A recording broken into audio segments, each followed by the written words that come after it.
ವೈದ್ಯಕೀಯ ಮಹಾವಿದ್ಯಾಲಯವನ್ನ ಮಾರಾಟ ಮಾಡಬಾರದು ದುಡ್ಡಿಗೋಸ್ಕರ.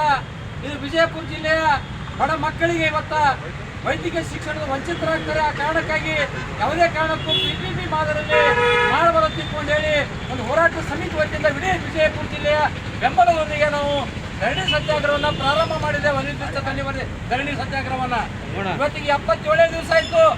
ಮೊನ್ನೆ ದಿವಸ 75ನೇ ಕಾರ್ಯಕ್ರಮದ ಸಂದರ್ಭದಲ್ಲಿ ವಿಜಯಪುರ ನಗರದಲ್ಲಿ ದೊಡ್ಡ ಪ್ರಮಾಣದ ನಾವು ಮೆರವಣಿಗೆ ಮಾಡಿದ್ದೇವೆ. ಇಡೀ ವಿಜಯಪುರ ನಗರದ ಎಲ್ಲ ಶಾಲಾ ಕಾಲೇಜುಗಳ ಮಕ್ಕಳು ಸಹಿತ ಬಂದು ಈ ಸರ್ಕಾರದ ಜನ ವಿರೋಧಿ ನೀತಿಯನ್ನು ಖಂಡಿಸಿ ಅವರು ಕೂಡ ಬೆಂಬಲವನ್ನು ವ್ಯಕ್ತಪಡಿಸಿ ಹೋರಾಟದಲ್ಲಿ ಭಾಗವಹಿಸಿದ್ರು. ಅವತ್ತಿನ ಒಂದು ಸಂದರ್ಭದಲ್ಲಿ ನಮ್ಮ ಹೋರಾಟ ಸಮಿತಿ ವತಿಯಿಂದ ಏನು ಜಿಲ್ಲೆಯಲ್ಲಿರ್ತಕ್ಕಂಥ ದಪ್ಪ ಚರ್ಮದ ಜನಪ್ರತಿನಿಧಿಗಳು 8 ಜನ ಶಾಸಕರ ಪೈಕಿ ಅದರಲ್ಲಿ 2 ಸಚಿವರಿದ್ದಾರೆ.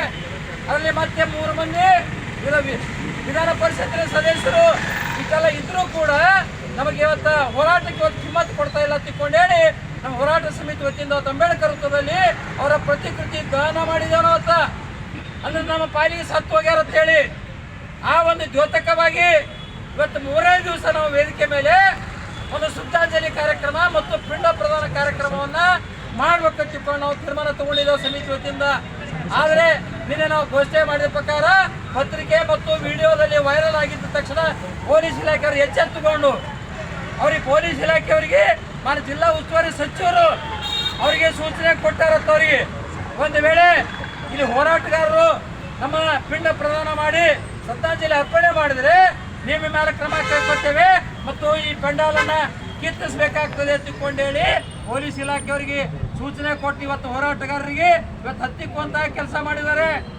ಇವತ್ತು ನಾವು ಒಂದೇ ಮಾತು ಹೇಳ್ತೇನೆ, ಇವತ್ತು ಸಚಿವರಿಗೆ ಮತ್ತು ಪೊಲೀಸ್ ಇಲಾಖೆಯವರಿಗೆ ಹೇಳ್ತೇವೆ, ನಾವು ಬಹಿರಂಗವಾಗಿ ಘೋಷಣೆ ಮಾಡಿನೇ ಮಾಡಬೇಕಂತ ತಿಳ್ಕೊಂಡು ಪತ್ರಿಕೆ ಕೊಟ್ಟಿದ್ದೇವೆ ಮತ್ತು ವಿಡಿಯೋ ವೈರಲ್ ಕೂಡ ಮಾಡಿದ್ದೆವು. ನಿಮ್ಮ ಕಣ್ಣು ತಪ್ಪಿಸಿ ಮಾಡಕ ಹಲವಾರು ಜಾಗಗಳದಾವು. ಹಿಂದೆ ಆಲಮಟ್ಟಿಯಲ್ಲಿ ಧರಣಿ ಕೂತಾಗೂ ಕೂಡ ನಮ್ಮ ಹೋರಾಟವನ್ನು ನಿರ್ಲಕ್ಷ್ಯ ಮಾಡಿದ್ದಕ್ಕಾಗಿ ಇಡೀ ಜಿಲ್ಲೆಯಲ್ಲಿರ್ತಕ್ಕಂಥ ಶಾಸಕರನ್ನ ಅಲ್ಲಿ ಪ್ರತಿಕೃತಿ ದಹನ ಮಾಡಿ ಆಲ್ಮೇಲೆ ಕೃಷ್ಣೆಯಲ್ಲಿ ನಾವು ಪಿಂಡ ಪ್ರದಾನ ಮಾಡಿ ಶ್ರದ್ಧಾಂಜಲಿ ಮಾಡಿದ್ದೆವು. ಅದನ್ನ ಅಲ್ಲೇ ಮಾಡಕ್ ಬರ್ತದೆ, ಇಲ್ಲೇ ಮಾಡ್ಬೇಕಂತೇನಿಲ್ಲ, ಅಲ್ಲಿ ಮಾಡಬಹುದು ನಿಮ್ಮ ಕಣ್ಣು ತಪ್ಪಿಸಿ. ಆದ್ರೆ ಇವತ್ತ ಪೊಲೀಸ್ ಇಲಾಖೆಯವರಿಗೆ ನಾವು ಆಯ್ಕೆ ಮಾಡಿ ಕಳಿಸಿರ್ತಕ್ಕಂಥ ಲೂಟಿಕೋರರು ಜನಪ್ರತಿನಿಧಿಗಳು ನಿಮಗೆ ಕಿರಿಕಿರಿ ಮಾಡಬಾರ್ದು, ನಾವು ಮಾಡಿದ್ದಕ್ಕಾಗಿ ನಿಮಗೆ ಶಾಪ ತಟ್ಟಬಾರ್ದು, ನಿಮಗೆ ಅನ್ಯಾಯ ಆಗಬಾರ್ದು, ನಿಮಗೆ ನೌಕರಿಗೆ ಅಕ್ಕಿ ಆಗಬಾರ್ದು ತಿಳ್ಕೊಂಡು ಹೇಳಿ ಇವತ್ತು ನಿಮಗೆ ಕಾಲಾವಕಾಶ ಕೊಟ್ಟಿದ್ದೆವು. ಈಗಲಾದರೂ ಪೊಲೀಸ್ ಇಲಾಖೆಯವರು ಇವತ್ತು ನಮಗೆ ನೀವು ಕಂಡೀಷನ್ ಮಾಡ್ತಿರಲ್ಲ, ನಿಮ್ಮ ಇಲಾಖೆ ಮುಖ್ಯಸ್ಥರಾಗಿರ್ತಕ್ಕಂಥ ಜಿಲ್ಲಾ ಪೊಲೀಸ್ ವರಿಷ್ಠಾಧಿಕಾರಿಗಳು ಜಿಲ್ಲೆಯಲ್ಲಿರ್ತಕ್ಕಂಥ ಎಲ್ಲ MLAಗಳು ನೀವು ಕರೆಸ್ರಿ, ಜಿಲ್ಲಾಧಿಕಾರಿ ಕಚೇರಿ ಮುಂದೆ ಸಭೆ ಮಾಡ್ರಿ. ಇದು ಹೋರಾಟ ನಿಲ್ಲೋದಿಲ್ಲ, ಬಹಳ ಗಂಭೀರವಾಗಿ ತೆಗೆದುಕೊಂಡು ಹೊರಟಿದ್ದಾರೆ ಹೋರಾಟಗಾರರು. ದಿನೇ ದಿನೇ ಬೇರೆ ಸ್ವರೂಪ ಪಡಿತಾ ಇದೆ. ನಾಳೆ ಏನಾದರೂ ಕಾನೂನು ಸುವ್ಯವಸ್ಥೆ ಭಂಗ ಆದರೆ ನಾವು ಕೂಡ ಬಂದೋಬಸ್ತಿ ಕೊಡಂಗಿಲ್ಲ. ಹೋರಾಟಗಾರರ ಬಲ, ನೀವು ಜನಪ್ರತಿನಿಧಿಗಳ ಬಲ, ನೀವೇನಾರೇ ಮಾಡ್ಕೊಂಡು ತಿಳ್ಕೊಂಡು ಬಹಳ ಖಂಡಿತವಾಗಿ ಅವ್ರಿಗೊಂದು ಕೊನೆಯ ಸೂಚನೆಯನ್ನು ನೀವು ಪೊಲೀಸ್ ಇಲಾಖೆಯವರು ಕೊಡಬೇಕು. ಒಂದು ವೇಳೆ ಕೊಡದೇ ಇದ್ದರೆ ನಾವು ಮತ್ತೆ ಮುಂದೆನೂ ಕೂಡ ನಿಮ್ಗೆ ಹೇಳದೆ ಕೇಳಿದ ನಾವು ಯಾವ ಜಾಗದಾಗ ಮಾಡಬೇಕು ಅಲ್ಲಿ ಪಿಂಡ ಪ್ರದಾನ ಕಾರ್ಯಕ್ರಮ ಮಾಡಿ ಶ್ರದ್ಧಾಂಜಲಿಯನ್ನು ಅರ್ಪಿಸ್ತೇವೆ. ನಾವು ನಿಮ್ಗೇನಿರ್ತದೆ ನಮ್ಮನ್ನ ಅರೆಸ್ಟ್ ಮಾಡಿ ಜೈಲಿಗೆ ಹಾಕಿರಿ. ಬಹಳ ಪೆಂಡಾಲ ಕಿತ್ತಿರಿ, ನೀವು ಪೆಂಡಾಲ ಕಿತ್ತಿದ್ರು ಕೂಡ ಭಗವಂತ ಕೊಟ್ಟಿರ್ತಕ್ಕಂಥ ಸೃಷ್ಟಿ ಇದೆ. ಆಕಾಶನೇ ನಮಗೆ ಹೊದಿಕೆ, ಇದು ಭೂಮಿನ ನಮಗೆ ಹಾಸಿಗೆ, ಬಯಲಲ್ಲಿ ಕುತ್ಕೊಂಡು ಹೋರಾಟ ಮಾಡ್ತೇವೆ. ಇದಕ್ಕೂ ಸರ್ಕಾರ ಬಗ್ಗದೆ ಇದ್ರೆ ನಾವು ಪ್ರಾಣ ತ್ಯಾಗವನ್ನು ಕೂಡ ಮಾಡಕ್ಕೆ ಸಿದ್ಧಿರ್ತೇವೆ. ಆಮರಣ ಉಪವಾಸ ಸತ್ಯಾಗ್ರಹ ಮಾಡ್ತೇವೆ. ಪ್ರಸಂಗ ಬಂದರೆ ವಿಷ ಸೇವಿಸಿ ಆದರೂ ಕೂಡ ನಾವು ಆತ್ಮಹತ್ಯೆ ಮಾಡಿಕೊಂಡು ಈ ಸರ್ಕಾರದ ಒಂದು ಕರಾಳ ಅಧ್ಯಾಯವನ್ನು ನಾವು ಬರಲಿಕ್ಕೆ ನಾವು ಪ್ರಾರಂಭ ಮಾಡಲಾಗ್ತದೆ. ಹೋರಾಟಗಾರರು ಯಾಕೆ ಈ ರೀತಿ ಅನ್ಯಾಯ ಮಾಡ್ತೀವಿ? ವಿಜಯಪುರ ಜಿಲ್ಲೆಗೆ ಏನಿವತ್ತು ಸಾವಿರಾರು ಕೋಟಿ ರೂಪಾಯಿ ಖರ್ಚಾಗ್ತದೆ. ಈ ವಿಷಯದಲ್ಲಿ ಇವತ್ತು ಬಾಗಲಕೋಟೆಗೆ 450 ಕೋಟಿ ರೂಪಾಯಿ ಬಿಡುಗಡೆ ಮಾಡಿ ಒಂದು ಇಂಚು ಕೂಡ ಜಾಗ ಇಲ್ಲ, ಯಾವುದೇ ವ್ಯವಸ್ಥೆ ಇಲ್ಲೇ ಇಲ್ಲ. ಹೊಸದಾಗಿ ಇವತ್ತು ಪ್ರಾರಂಭ ಮಾಡಬೇಕಾದ್ರೆ ಸರ್ಕಾರ ತೀರ್ಮಾನ ತಗೊಂಡಿರಿ. ಅದೇ ಇವತ್ತು ವಿಜಯಪುರ ಜಿಲ್ಲೆಯಲ್ಲಿ 153 ಎಕರೆ ಜಾಗ ಇದೆ, ವಿಸ್ತಾರ ಆಗಿರ್ತಕ್ಕಂಥದ್ದು. ಈಗಾಗಲೇ ದೊಡ್ಡದಾಗಿರ್ತಕ್ಕಂಥ ಜಿಲ್ಲಾ ಆಸ್ಪತ್ರೆ ಇದೆ, ಸುಸಜ್ಜಿತ ಕಟ್ಟಡ ಇದೆ, ಟ್ರಾಮಾ ಸೆಂಟರ್ ಇದೆ, MRI ಸ್ಕ್ಯಾನ್ ಇದೆ, CT ಸ್ಕ್ಯಾನ್ ಇದೆ, ಹೆರಿಗೆ ಆಸ್ಪತ್ರೆ ಇದೆ ಮತ್ತು ಸೂಪರ್ ಸ್ಪೆಷಾಲಿಟಿ ಆಸ್ಪತ್ರೆ ಇದು. ಇಷ್ಟೆಲ್ಲ ಇದ್ರೂ ಕೂಡ ಸರ್ಕಾರಕ್ಕೆ ಹೊರೆ ಆಗುವುದಿಲ್ಲ. ಕೇವಲ 100 ಕೋಟಿ ರೂಪಾಯಿ ಮಾತ್ರ ಇದಕ್ಕೆ ಖರ್ಚು ವೆಚ್ಚ ತಗುತ್ತದೆ. ಇದೆಲ್ಲ ಗಣನೆಗೆ ತೆಗೆದುಕೊಳ್ಳದೇ ಉದ್ದೇಶಪೂರ್ವಕವಾಗಿ ವಿಜಯಪುರ ಜಿಲ್ಲೆಯ ಜನರನ್ನ ಹಾಳು ಮಾಡಲಿಕ್ಕೆ ಏಕೈಕ ಒಬ್ಬ ಜಿಲ್ಲಾ ಉಸ್ತುವಾರಿ ಸಚಿವರ ಹಿತಾಸಕ್ತಿ ಕಾಪಾಡಲಿಕ್ಕೆ ಇವತ್ತು ಸರ್ಕಾರ PPP ಮಾದರಿಯಲ್ಲಿ ವೈದ್ಯಕೀಯ ಮಹಾವಿದ್ಯಾಲಯ ಪ್ರಾರಂಭ ಮಾಡಿಕೊಟ್ಟಿದ್ದಾರಲ್ಲ, ಇದರ ಒಂದು ಪರಿಣಾಮ ಸರ್ಕಾರ ಎದುರಿಸಬೇಕಾಗ್ತದೆ. ಇವತ್ತು ನಾವು ತೀರ್ಮಾನ ತಗೊಂಡಿದ್ದೇವೆ. ಇಲ್ಲಿ ನಾವು ಸರ್ಕಾರಿ ವೈದ್ಯಕೀಯ ಮಹಾವಿದ್ಯಾಲಯದ ಹೋರಾಟ ಸಮಿತಿ ಇಲ್ಲಿಂದ ನಾವು ಎದ್ದು ಹೋಗಬೇಕಾದ್ರೆ ಆದೇಶ ತಗೊಂಡೇ ಹೋಗಬೇಕೆ ಹೊರತಾಗಿ ಇಲ್ಲಿಂದ ನಮ್ಮ ಹಣವನ್ನು ಹೊರಗೆ ಹೋಗ್ಬೇಕಂತಕ್ಕಂಥ ತೀರ್ಮಾನ ತಗೊಂಡಿದ್ದೇವೆ. ಹಿಂದೆ ಮಾಡಿದಂಥ ಘೋಷಣೆ ಕೂಡ ಮುಂದೆನೂ ಕೂಡ ಹೊಂದಿದ್ದೇವೆ. ಅದಕ್ಕೆ ಇವತ್ತು ಅವರು ನಮಗೆ ಪಿಂಡ ಪ್ರದಾನಕ್ಕೆ ಅವಕಾಶ ಕೊಟ್ಟಿಲ್ಲ, ನಾವು ಹೆದರಿಲ್ಲ. ಇವತ್ತೇನು ಸುಮಾರು 100 ಪೊಲೀಸರು ಬಂದಾರ ಅಂದ್ರೆ ನಮ್ಮ ಹೋರಾಟದಿಂದ ಇವತ್ತು ಹೆದರಿಕೆ ಐತಂದಂಗ ಸರ್ಕಾರಕ್ಕೆ. ಹೆದರಿಕೆ ಅಲ್ಲ, ಇವತ್ತು ದುಡುದಿಲ್ಲ. ನಾವು ಏನೋ ತಿಳ್ಕೊಂಡ್ರೆ ಬಾವು ಇಷ್ಟೆಲ್ಲ ಪೊಲೀಸರು ಬಂದಾರ ಅಂದ್ರೆ ಹೋರಾಟಗಾರರು ಹೆದರು ಓಡಿ ಹೋಗ್ತಾರ ತಿಳ್ಕೊಂಡ್ರು. ಹೆದರು ಕುಳುಗಳಲ್ಲ ಇವೆಲ್ಲ, ಬೆನ್ನು ತೋರಿಸಿ ಹೋಗೋರಲ್ಲ. ಏನಿದ್ರು ಬೆನ್ನು ತೋರಿಸೋರು ಇಂಥ ಜಿಲ್ಲಾ ಉಸ್ತುವಾರಿ ಸಚಿವರಂತ ಬೋಗಸ್ ಸಚಿವರು ಇರಲ್ಲ, ಬೋಗಸ್ ಅದಾರ ಇವರು. ಮುಖ್ಯಮಂತ್ರಿಗಳಿಗೆ ಕರ್ಕೊಂಡು ಹೋಗಿ ನಮ್ಮನ್ನು ಯಾವ ರೀತಿ ನಿಂತು ಮಾತಾಡ್ತಿದ್ರಪ್ಪ ಅಂದ್ರೆ ಒಂದು ರೀತಿ ನಾವೇನೋ ದೊಡ್ಡ ದರೋಡೆ ಮಾಡಿದ್ದೇವೆ, ಈ ದೇಶದ್ರೋಹಿ ಕೆಲಸ ಮಾಡಿದ್ದೇವೆ, ಕರ್ನಾಟಕ ಅನ್ಯಾಯ ಮಾಡಿದಾರ ಅಂತ ರೀತಿಯಲ್ಲಿ ನಮ್ಮ ನಿಲ್ಲಿಸಿ ಅರ್ಧ ಗಂಟೆವರೆಗೆ ಅದು ಮಾತಾಡೋದಂದ್ರೆ ಪದ್ಧತಿ ಇಲ್ಲ. ಹೋರಾಟಗಾರರು ಇಲ್ಲೆಲ್ಲ 2 3 ಪೋಸ್ಟ್ ಗ್ರಾಜ್ಯುಯೇಟ್ ಅಂತವ್ರು ಅದಾರ, ನಿಲ್ಲಿಸಿ ಅದು ಬೇಕಾಬಿಟ್ಟಿಯಾಗಿ ಮಾತಾಡಿಸಿ ಇವರು ಮುಖ್ಯಮಂತ್ರಿಯವ್ರಿಗೆ ಹೇಳ್ತಾರೆ ಇವರು PPP ಮಾಡಲು ಬೇಡತ್ರಿ, ಇವ್ರು ಹೋರಾಟ ಕೂತಾರತ್ರಿ. ಈಗ ಒಂಥರ ನಿರ್ಲಕ್ಷ್ಯ ಭಾವನೆಯಿಂದ ಎಲ್ಲಿಂದ ಇವತ್ತು ಹೊರದೇಶದಿಂದ ಪಾಕಿಸ್ತಾನದಿಂದ ಹೋರಾಟಕ್ಕೆ ಬಂದು ಕೂತಾರ ಅನ್ನೋ ರೀತಿ ಮಾತಾಡಿ ಮುಖ್ಯಮಂತ್ರಿಗೆ ಹೇಳ್ತಾರ.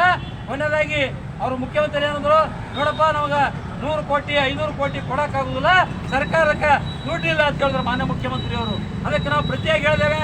ಮತ್ತು ವಿಜಯಪುರ ಜಿಲ್ಲೆಗೆ ಅಷ್ಟೇ ದುಡ್ಡಿಲ್ಲ, ವಿಜಯಪುರ ಜಿಲ್ಲೆಗೆ ಅಂದರೆ ಇವತ್ತು ರೊಕ್ಕ ಇಲ್ಲಪ್ಪ ಅಂತ ಹೇಳ್ತೀರಿ, ಅದೇ ಬಾಗಲಕೋಟೆ 450 ಕೋಟಿ ಹೇಗೆ ಕೊಟ್ರಿ ನೀವು, ಇಲ್ಲಿ ಯಾಕೆ ನೀವು ಮಲ್ತಾಯ ಧೋರಣೆ ಮಾಡ್ತಾರೆ ಅಂದಾಗ ಇಲ್ಲ ಅದನ್ನು ನಾವು ಕೂಡ ಕ್ಯಾನ್ಸಲ್ ಮಾಡ್ತೀವಿ ಅಂತ ಹೇಳಿದರು.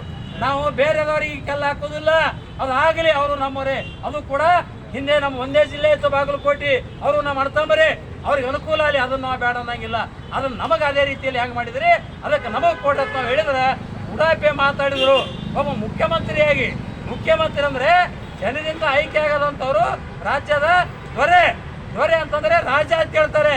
ಹಿಂದೆ ರಾಜರ ಆಡಳಿತ ಇತ್ತಲ್ಲ, ಇವರು ಒಬ್ಬರು ವಿಧಾನಸೌಧದಲ್ಲಿ ಆಡಳಿತ ಮಾಡತಕ್ಕಂಥ ಒಬ್ಬ ಮುಖ್ಯಮಂತ್ರಿ ಈ ರಾಜ್ಯದ ರಾಜ ಇದ್ದಂಗ. ಆದ್ರೆ ಇವತ್ತ ಪೋತ ರಾಜದವರ ರೀತಿ ಇವತ್ತು ವರ್ತನೆ ಮಾಡ್ತಾರಲ್ಲ, ಅವ್ರ ವರ್ತನೆಯನ್ನ ತಿದ್ದಿಕೊಳ್ಳುವಂತ ಕೆಲಸ ಮಾನ್ಯ ಮುಖ್ಯಮಂತ್ರಿಯರೇ ಮಾಡ್ಬೇಕು. ಸಿದ್ದರಾಮಯ್ಯನವರೇ ಮಾತೆತ್ತಿದ್ರೆ ಹೇಳ್ತೀರಿ ಅಹಿಂದ ಅಂತ ಹೇಳ್ತೀರಿ, ಇದೇ ನಿಮ್ಮದು ಅಹಿಂದನ? ಅಹಿಂದ ಹೆಸರು ಇಟ್ಟುಕೊಂಡು ಇವತ್ತ ರಾಜ್ಯದ ಜನರಿಗೆ ಮೋಸ ಮಾಡಕತ್ತೀರಿ, ರಾಜ್ಯದ ಜನರಿಗೆ ಇವತ್ತ ಬಾಯಲ್ಲಿ ಮಣ್ಣು ಹಾಕುವಂತ ಕೆಲಸ ಮಾಡ್ತಾ ಇದ್ದೀರಿ. ಎಲ್ಲ ಇಡೀ ರಾಜ್ಯದ ಜನರು ಗಮನಿಸ್ತಾ ಇದ್ದಾರೆ ನಿಮ್ಮ ಹೊಲಸ ಆಡಳಿತ. ರೊಚ್ಚಿ ಎದ್ದಿದ್ದಾರೆ ಜನ. ಏನೋ ನೇಪಾಳದಲ್ಲಿ ಆದಂತ ಘಟನೆ ಎಲ್ಲಿ ಮರು ಕಳಿಸ್ತದೆ, ಇಲ್ಲಿ ರಾಜ್ಯದಲ್ಲಿ ನಡೀತಾ ಇರತಕ್ಕಂಥದ್ದು ಇವತ್ತು ಗೋಚರಿಸ್ತಾ ಇದೆ. ಅದಕ್ಕೆ ನೀವು ಅವಕಾಶ ಕೊಡದೆ ಏನು ವಿಜಯಪುರ ಜಿಲ್ಲೆ ಜನರದ್ರ ನೀವೇನೋ ತಿಳ್ಕೊಂಡಿದ್ದೀರಿ, ಸಮಾಧಾನ ಜನ ಅದರ ಬೇಕಾದಾದ್ರೂ ಸುಮ್ಮನೆ ಕೂಡ್ತಾರ ತಿಳ್ಕೊಂಡು. ಇದು ನಿಮ್ಮ ತಪ್ಪು ಕಲ್ಪನೆ, ನಿಮ್ಗೆ ಹುಚ್ಚು ವಿಚಾರ ಇದು ನಿಮ್ಮದು. ಇದು ವಿಜಯಪುರ ಜಿಲ್ಲೆ ಅಂತಂದ್ರೆ ಬಸವಣ್ಣನವರ ಆದಿಯಾಗಿ ಎಲ್ಲ ಶರಣರು ಆಗಿ ಹೋಗಿರ್ತಕ್ಕಂಥ ಕ್ರಾಂತಿಯ ನಾಡು ಇದು. ಪದೇ ಪದೇ ಹೇಳ್ತೇವೆ, ಕ್ರಾಂತಿ 12ನೇ ಶತಮಾನದಲ್ಲಿ ವಿಶ್ವಗುರು ಬಸವಣ್ಣನವರು ಮಾಡಿರ್ತಕ್ಕಂಥ ಕ್ರಾಂತಿ ಸಮಾನತೆ ತೋರಿಸುವಾಗಿ ಮಾಡಿದ್ದಾರೆ. ಇವತ್ತು 21ನೇ ಶತಮಾನದಲ್ಲಿ ವಿಜಯಪುರ ಜಿಲ್ಲೆಯಲ್ಲಿ ಏನಾದರೂ ಕ್ರಾಂತಿ ನಡೆದಿದೆ ಆದರೆ ಸರ್ಕಾರಿ ವೈದ್ಯಕೀಯ ಮಹಾವಿದ್ಯಾಲಯ ಸಲುವಾಗಿ ಕ್ರಾಂತಿ ನಡೀತದೆ ಅಂತಕ್ಕಂಥದ್ದು ಈ ಸಂದರ್ಭದಲ್ಲಿ ಸರ್ಕಾರಕ್ಕೆ ಎಚ್ಚರಿಕೆಯನ್ನು ಕೊಡ್ತೇವೆ. ಹೇಳ್ತೇವೆ, ವಾಂತಿ ಮಾಡುತ್ತೇವೆ ಸರ್ಕಾರಕ್ಕೆ ವಾಂತಿ. ನೋಡಿ ಹುಷಾರಂದಿರ ವಿಚಾರ ಮಾಡ್ರಿ. ನಾವು ಹತ್ರ ಪ್ರಾಣ ತ್ಯಾಗ ಮಾಡಲಿಕ್ಕೆ ಸಿದ್ಧಿದ್ದೇವೆ. ಒಂದೇ ಸಲ ಹುಟ್ಟಿದೆ, ಒಂದೇ ಸಲ ಸಾಯ್ತಿದೆ. ಯಾರು 2 ಸಲ ಹುಟ್ಟಿಲ್ಲ, ಯಾರು 2 ಸಲ ಸತ್ತಿಲ್ಲ. ಇನ್ನು ಸರ್ಕಾರ ತನ್ನ ಮನೋಧರಣೆ ಮುಂದುವರಿಸಿ ಕೇವಲ ಒಬ್ಬ ಸಚಿವರ ಸಹ ಒಂದು ಹಿತಾಸಕ್ತಿ ಕಾಪಾಡಲಿಕ್ಕೆ, ಅವ್ರ ಸಂಸ್ಥೆಯನ್ನು ಉಳಿಸಲಿಕ್ಕೆ ಮತ್ತು PPP ಮಾದರಿಯಲ್ಲಿ ತರಲಿಕ್ಕೆ ಕೊಟ್ಟಿದ್ದಾರಲ್ಲ, ನಿಮ್ಮ ನೀತಿಯನ್ನು ನಾವು ಬಲವಾಗಿ ಖಂಡಿಸ್ತೇವೆ. ಕಠೋರ ಶಬ್ದಗಳಿಂದ ನಾವು ಖಂಡಿಸಬೇಕಾಗ್ತದೆ. ಈಗಲಾದರೂ ಸರ್ಕಾರ ಎಚ್ಚೆತ್ತುಕೊಂಡು ನೀವು ಮಾಡಿರ್ತಕ್ಕಂಥ ಪ್ರಮಾದಕ್ಕೆ ಇಡೀ ರಾಜ್ಯದ ಮುಖ್ಯಮಂತ್ರಿಗಳು, ಈ ರಾಜ್ಯದ ಜನರಿಗೆ ಕ್ಷಮೆ ಕೇಳಬೇಕು. ಜಿಲ್ಲಾ ಉಸ್ತುವಾರಿ ಸಚಿವರು ಕೂಡ ವಿಜಯಪುರ ಜಿಲ್ಲೆ ಜನರಿಗೆ ನೀವು ಯಾವ ರೀತಿ ಕುತ್ತಿಗೆ ಕೊಯ್ಯುತ್ತಾ ಕೆಲಸ ಮಾಡ್ತಾ ಇದ್ರಿ ಕ್ಷಮೆ ಕೇಳಿ. ಇಲ್ಲಪ್ಪ ನಾನು ತಪ್ಪಾಗಿ ನಾನು